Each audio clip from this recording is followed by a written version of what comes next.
Hey guys, it's your Uncle Clownie coming to you with another Nerf mod, and this time it was on commission from my buddy Rodney. Him, like most of us, is a big fan of the game Doom. I go back to the OG game. I haven't played the modern one. I have very fond memories of opening up demons in hell with many, many weapons, and two of the favorite weapons in the game were the plasma rifle and the sawed-off shotgun. The sawed-off shotguns have... I'm pretty responsible that Doom was the one and only reason that I pretty much came to love sawed-off shotguns so singly much. And when he asked me to build one for him, I said yes. Actually, I said give me a day, but I said yes eventually. And this is what I came up with. The super shotgun from Doom. The sawed-off shotgun. This thing is beautiful and took me so much time to work and get done. I had to use all kinds of techniques that I didn't even know I could do, and there'll be a bunch of hero pictures at the end of the video for this. As far as internal mods go, there's only one. It's just the pull string mod that everybody does to this, but it has a ton of exterior stuff that you can and probably will not see until I point them out. We're going to just go over the start with this thing. It's covered in a black vinyl Duplicolor vinyl dye, and then hand painted the wood grain on this thing. I mean, every little bit of it was hand painted using techniques I didn't even know I knew how to do, but thank God I watch all these YouTube videos all the time. I found a nice metal color here. I believe this is tin in Duplicolor, and then this gunmetal gray, which is a like burnt exhaust color, and then the whole thing is just scratched down and aged, and I put some brass on it.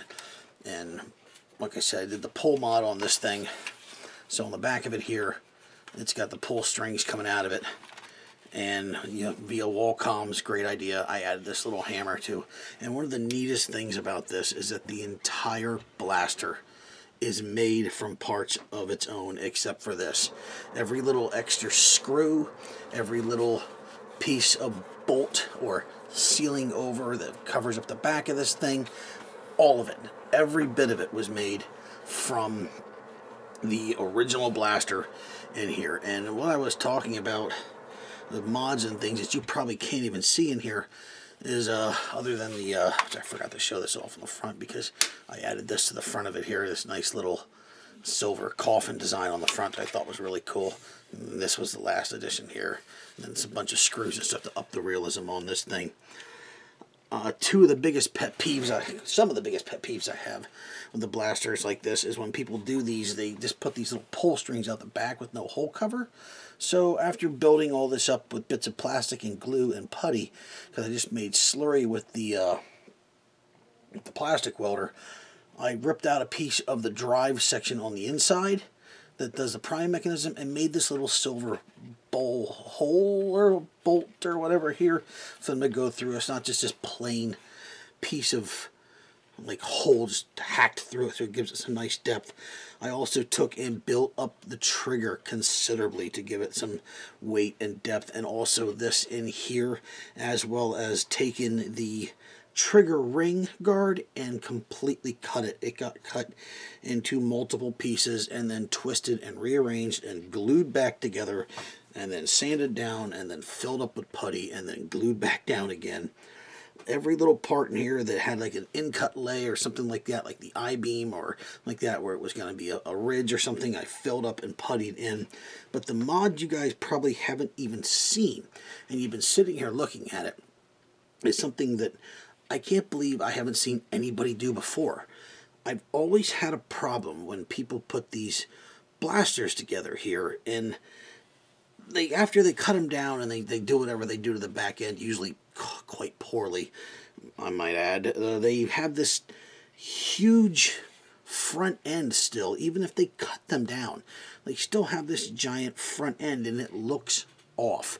So I took about 1.5 inches out of the forearm here and pushed it all back, puttied it down, sanded it down, blended it in, and now you have a forearm piece that is just as big as your hand. And when you're holding this thing, it changes the profile of it so much that it feels so much more authentic as an actual sawed-off shotgun. But that's not where I stopped. I mean, I started making around some other stuff then, because what sawed-off shotgun would be working without some shells. Now, these didn't exactly turn out the way I wanted them to. Although they're silver and they're red, they have a really candy cover to them, and they're really clean because, well, shells would be kind of clean anyways, but these are just clean and candy. Now, the added benefit is, although they look weird sitting out, when they eject, they really catch your eyes, and they have a nice glint to them, so there was that. But that's not what I was talking about. That's just a little added play around. I found on the floor a couple of times in these toys that get, they sell these little fake plastic shotguns, so with the little fake plastic shotgun shells.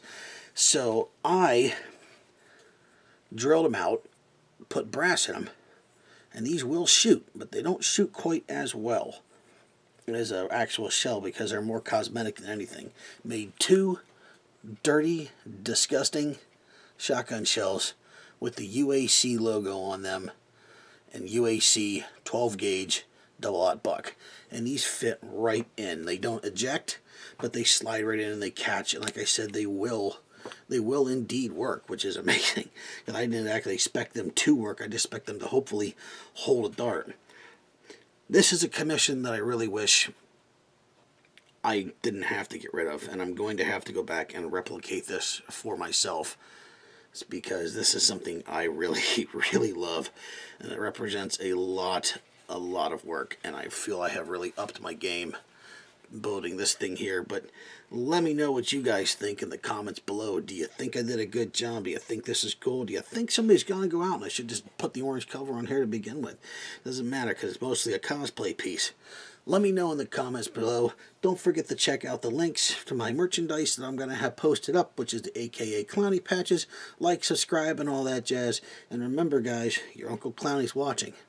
So peace.